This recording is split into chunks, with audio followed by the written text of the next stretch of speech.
Hi Harichandra, how are you? I'm very good, sir. And you? Okay, I'm good too, thank you. So can you please tell us something about yourself, like how many years of experience you have, what have you done, and all those things? Yeah. My name is Harichandra Chogadi. I am from Chalisgaon, Maharashtra, and I have completed my Bachelor of Engineering from Sri Gulab Radhokar College of Engineering and intermediate from my hometown Chalisgaon. After that, I completed my engineering in year of 2020.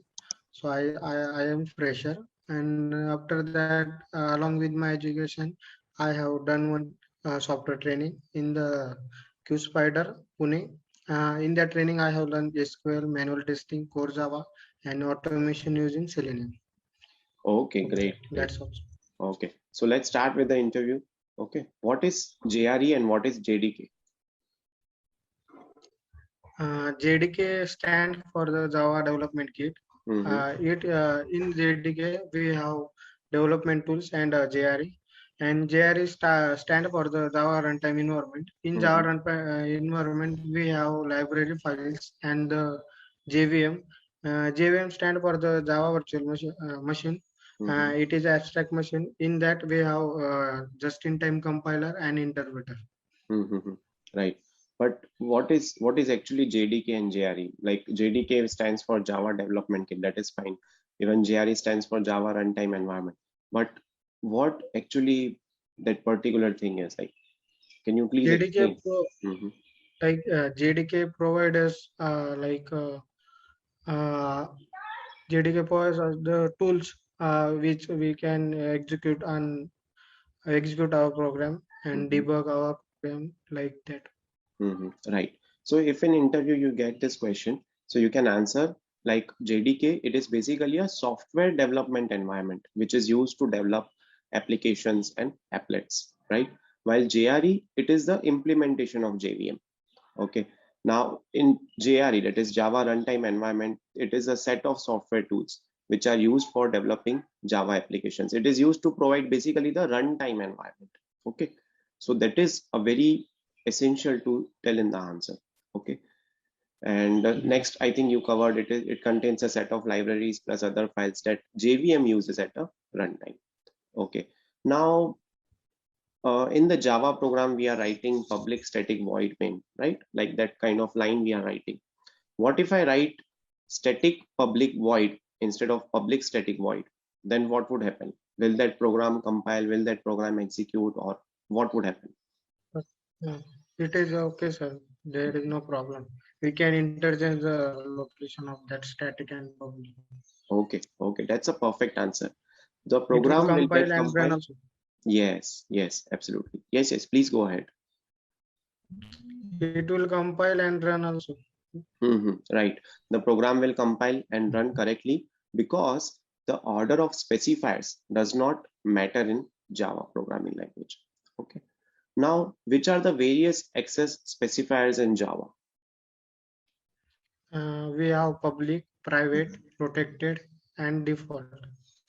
We Okay. do not Can provide you explain any. each one of them? Okay, sir.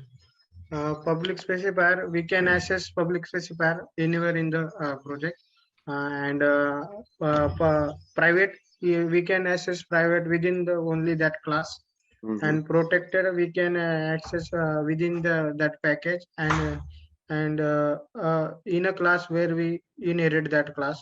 Mm-hmm. With the inheritance, we can access protected, and default we can access within the same package. Right. So public, when you say public, the classes, methods, or variables which are defined as public can be accessed by any class or any method. Okay. When we tell private, so those can be accessed within that particular class only. And when we say protected, so they can be accessed by the class of the same package, or it can be accessed by the subclass of that particular class or within the same class. And default are accessible within the package only. Okay. Now, can we make constructors static? No, sir. Mm-hmm. Why so? Uh, because constructor is used to initialize the object, Mm-hmm. So we can't define static as a constructor as a static. Okay. Now let's say in by mistake, if someone has done that in the program, then what would happen? Yeah, it will give compile time error. Perfect answer. It will give you a compile time error. Okay. What is inheritance?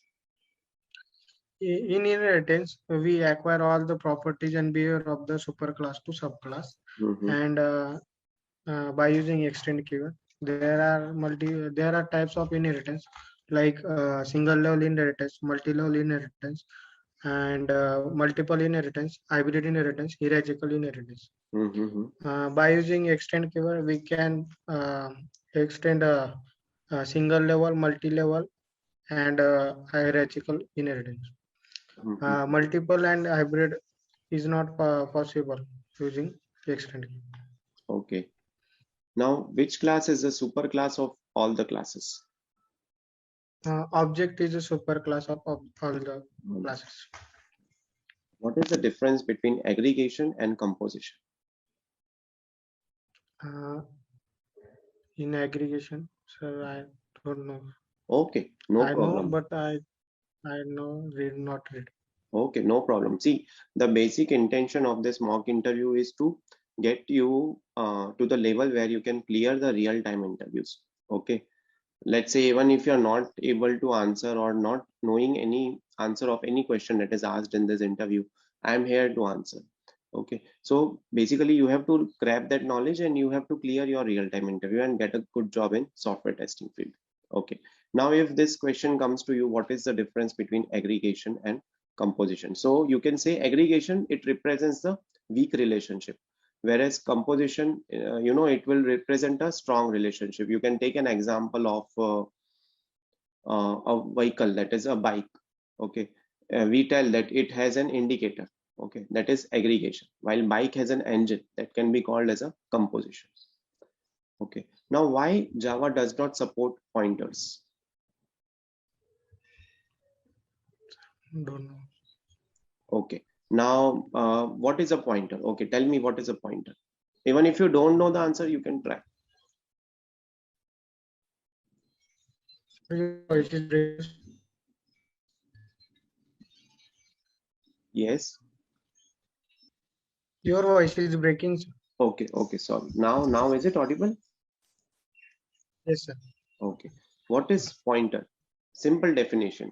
Then we will come to why does Java does not support pointers. Pointers means, sir, it is used to address. It is used to just the address of location of location in memory. Okay, Address of location in memory. right. It is a variable which would actually refer to the memory address. Okay, it refers to that. Okay. Now, why they cannot be used in Java? Because they are unsafe, they are unsecured.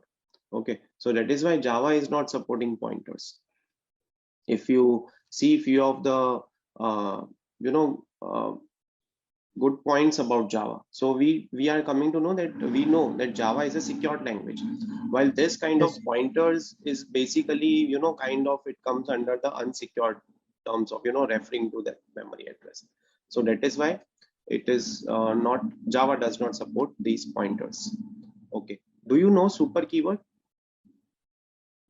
Yes, sir. Okay. What is super keyword? Super keyword is used to refer the immediate super class variables like that. Okay. What is the use of super keyword? Super keyword is used to call the immediate super class constructor Mm-hmm. and methods. So, super keyword is used to immediate super call the immediate super class methods, variables, constructors like that. Mm-hmm. Okay. Okay. Now consider you have to write a Java program to find out whether that particular number is a palindrome or not. So what logic will you use? I'm not telling you to write the Java program over here, but on a high level term, what logic you will use? How will you determine if that number is a palindrome or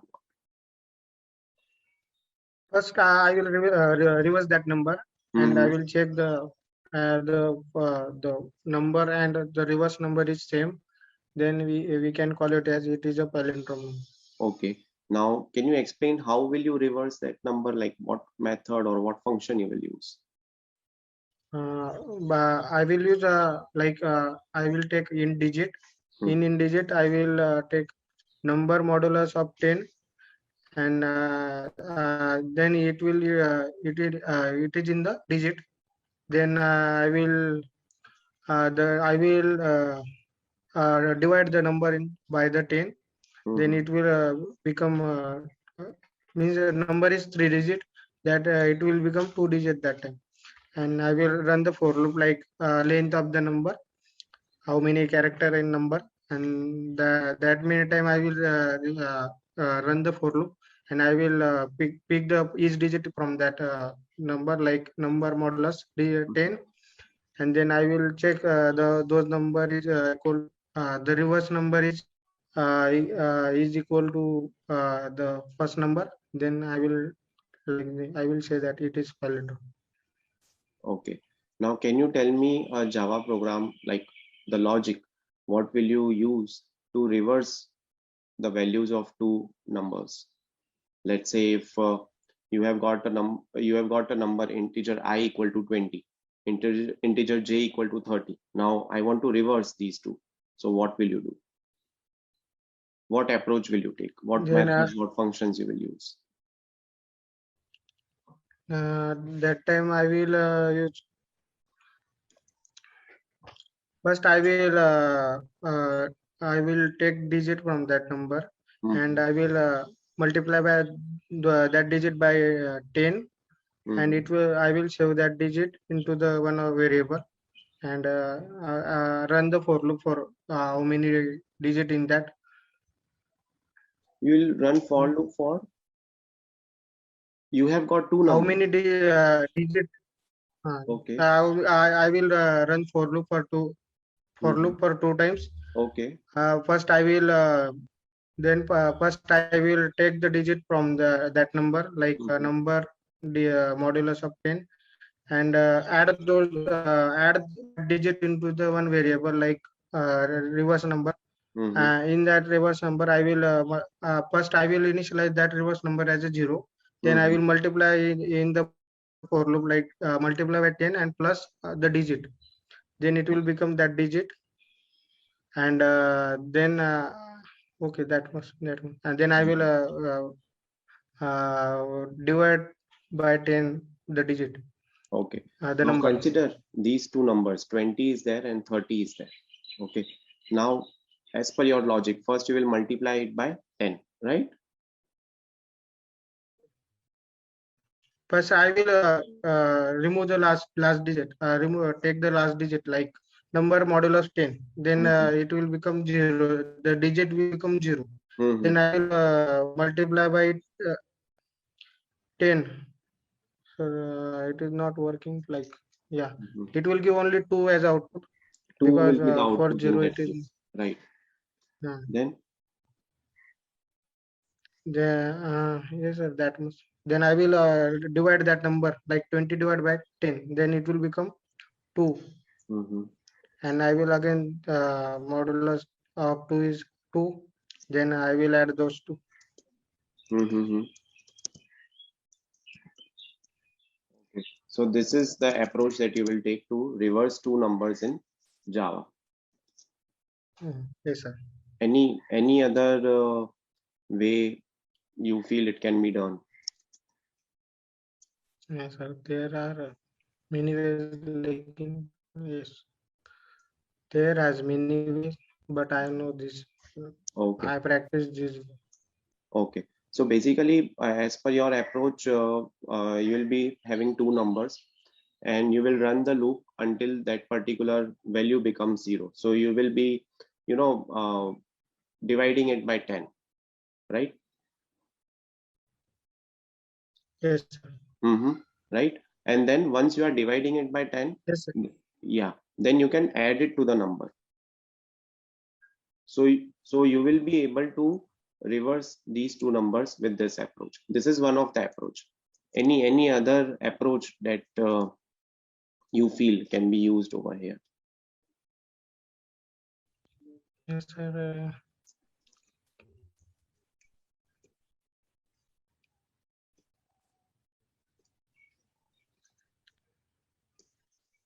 I practice these options, sir. Never practice any other. Okay, okay, no issues. Now, how will you check whether the number is positive or negative? This is By a using different little programming question. Okay, it has no context with the first two questions. the number is greater than 0, then I will check it is a positive number. Yeah, you have to check whether the number is positive or negative. So what functions and what you will use for, if else, do while, what will you use in that? If else, If I will else, use how, if yeah, else. how will you use? Can you please explain? First, I will put the in if condition. I will check if the number is greater than the 0. Then it will be positive. Yes, it will be. Okay, so simple if else condition you will use, right? Yes.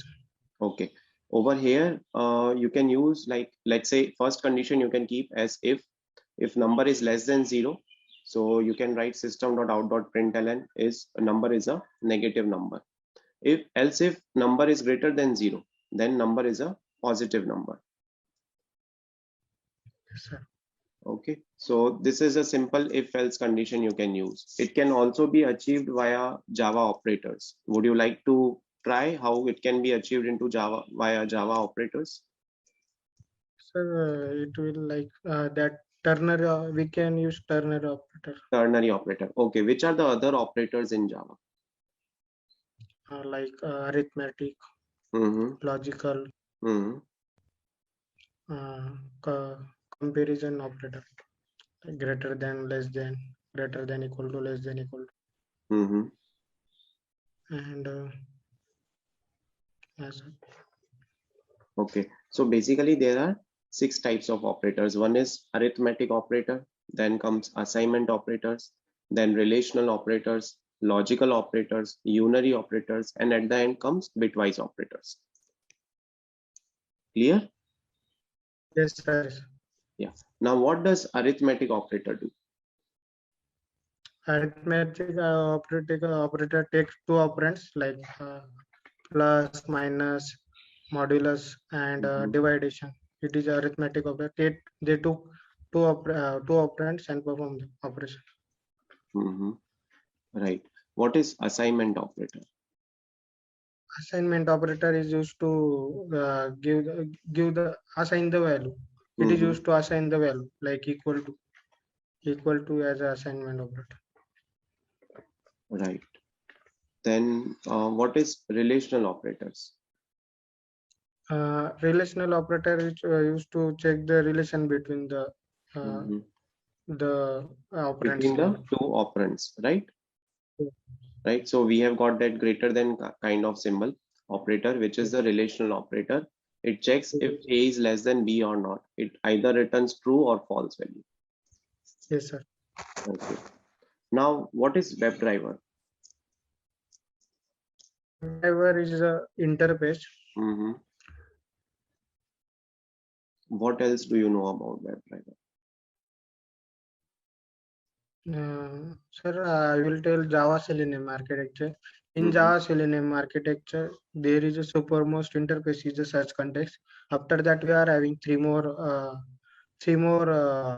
interface like text screenshot, WebDriver, and JavaScript executor.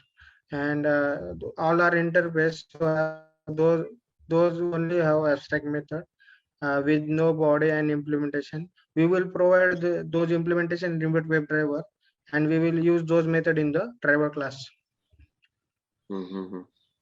Okay.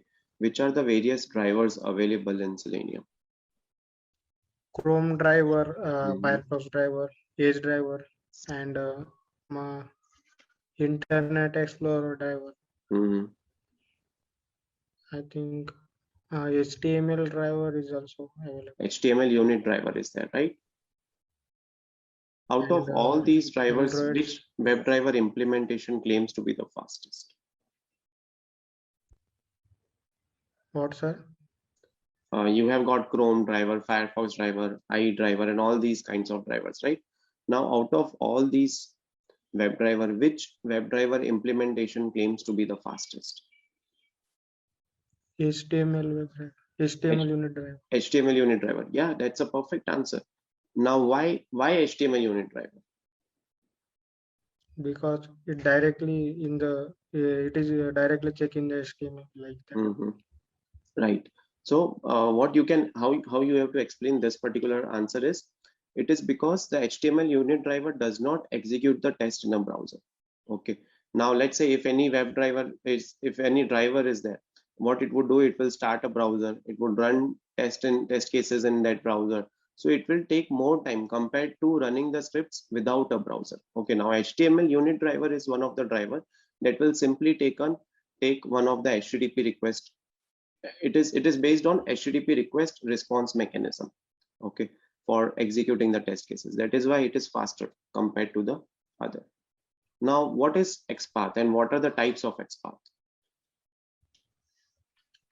Where it is one of the type of locator when we are not able to find the web element like general locators like ID, class, or tag name.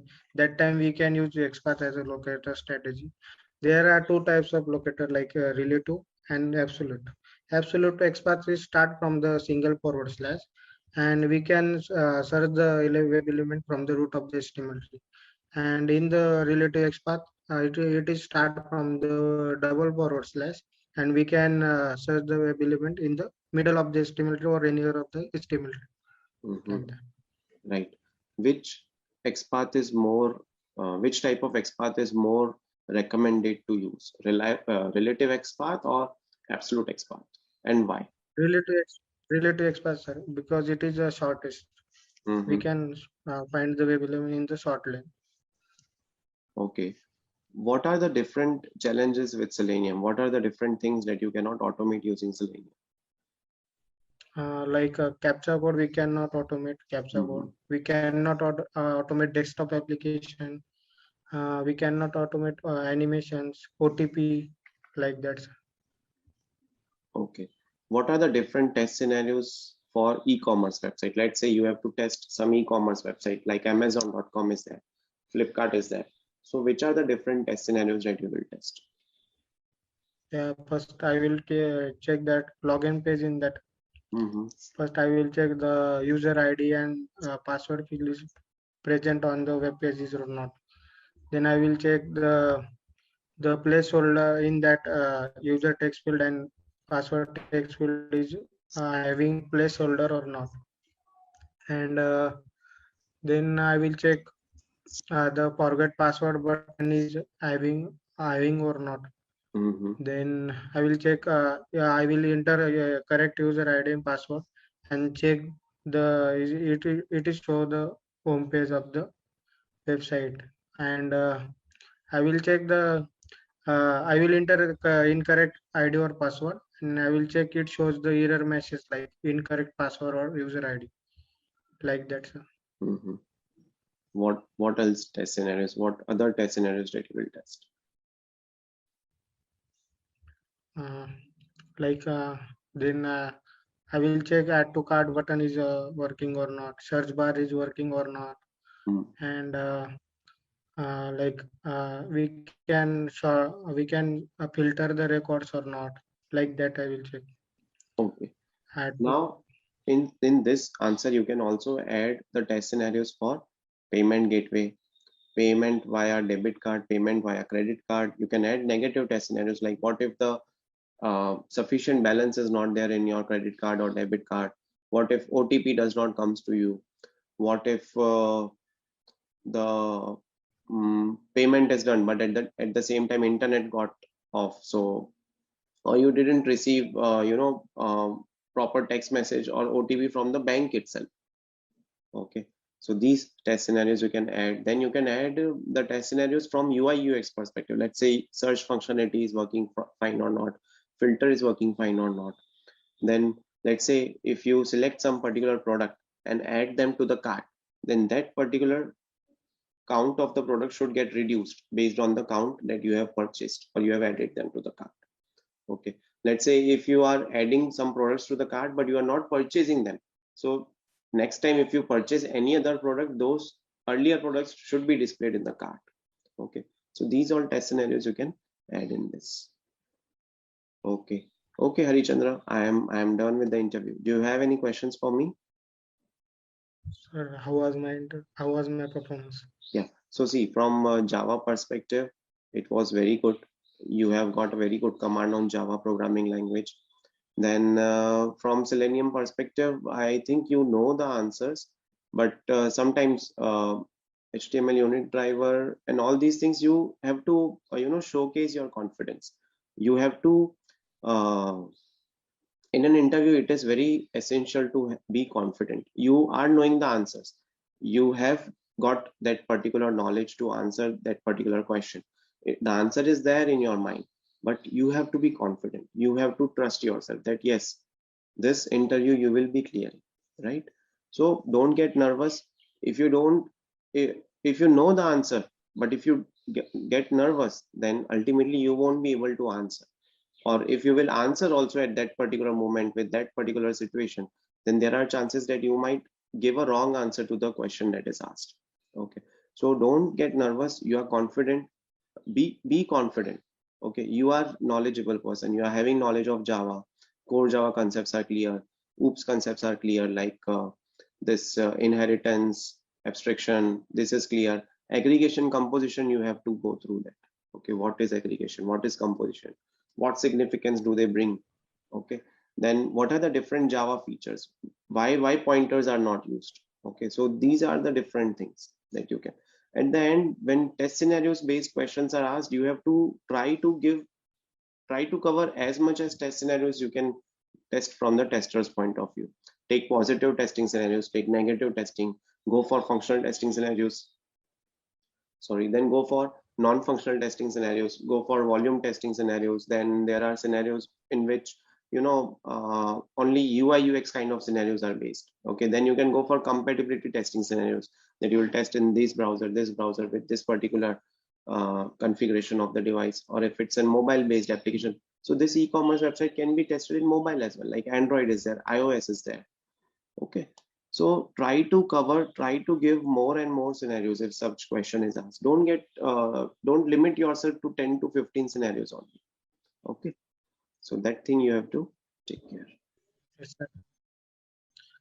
Okay. And sir, how what can I more skill means? How can I learn more? Like what things I can learn Mhm. to improve to better myself? Like Right. See, every day you should keep some time dedicated for learning. You read 30 to 45 minutes Java every day. You read 45 minutes Selenium every day. You read 30 minutes give to SQL as well. Then 30 minutes give to API testing. So there are a lot of things. Divide your schedule in the day, like morning you will read this, noon you will read this, or morning you have to apply for the jobs. So morning time you can keep for the jobs. Noon you can read, in the evening you can read different subjects. So this, like this manner you have to get yourself this habit, so that you are able to learn variety of subjects and variety of questions you will be able to answer in the interview.